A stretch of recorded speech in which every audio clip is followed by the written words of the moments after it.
I grew up a little bit south of Amarillo, Texas, and my mother's family had a farm and a ranch. We had 7 horses.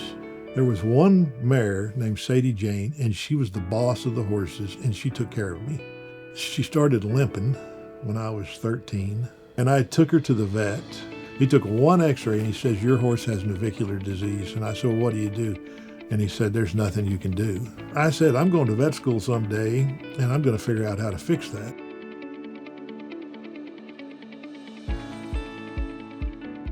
Since graduating at the top of his Doctor of Veterinary Medicine class at Texas A&M University in 1990, Dr. Bo A. Brock has played a role in shaping the future of veterinary medicine.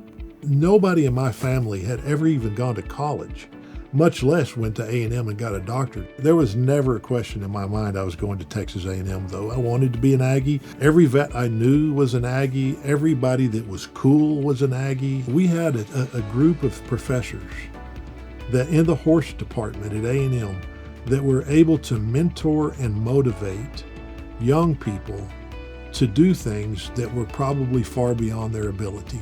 And they did that to us. Brock began his veterinary career at a mixed animal clinic in Clarendon, Texas, and then pursued his lifelong goal of opening a high-quality horse practice.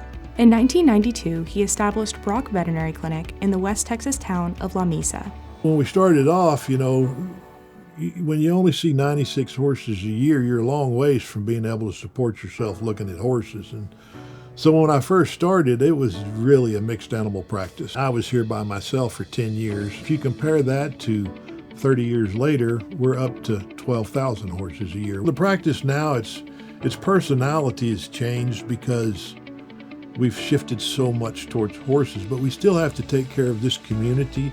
I got a drawer right here in my desk I call the Why I Do It drawer, and it's stuffed full of thank you cards that go all the way back to 1992. The culture of this practice is that we love each other and we get along, and we don't have teams. We're all one team. In addition to setting the standard for veterinary care in the region, Brock achieved a childhood goal inspired by Sadie Jane when he developed a surgical procedure to treat cyst-like lesions in the navicular bone in horses' hooves. He continues to bring similar innovations to his veterinary practice today. We've always taken the route of adventure.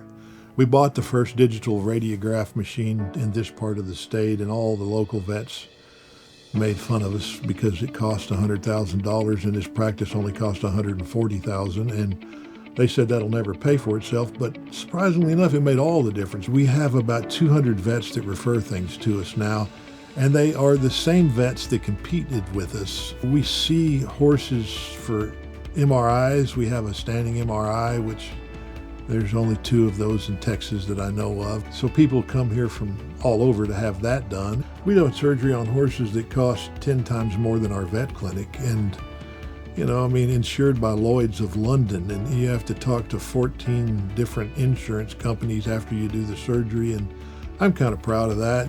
Brock also has opened his practice doors to more than 500 students from all over the world and has provided mentorship to more than 40 interns in his 3 decades of veterinary service.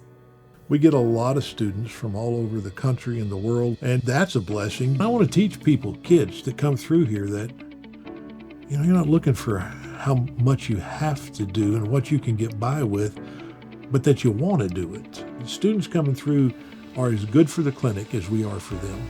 In addition, Brock inspires people from all walks of life through his book, Crowded in the Middle of Nowhere.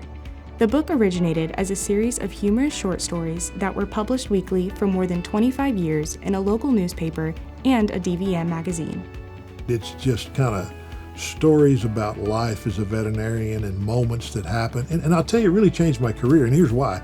Because when you have to write a funny story every month, you walk around all day looking for funny. And when you walk around all day looking for funny, you are in a much better place. Brock practices what he teaches about work-life balance and finding the joy in life's little moments. He begins each day at his practice by connecting with his colleagues and strives to make memories with his family when he's off the clock. For 30 years, we met in this room every morning, and we go over the cases that are pertinent that we need to talk about. But most of the time, we just talk about our kids and what we watched on TV last night, and I don't know, staying close to one another through just camaraderie. We have a vineyard, and I work in the vineyard, and I like to go fishing, and my wife and I like to travel, and none of it is got to do with lots of people. You just need to get away and be, reacquaint yourself with you. And so that's what I do. I'm just so proud to be able to be a part of this. It's just such an honor to think that of all the people that have gone through there, they picked me, That's a big deal. So it's very humbling. Brock lives in La Mesa, where he and his wife of 37 years, Carrie, raised 3 daughters. They now enjoy the company of their 7 grandchildren.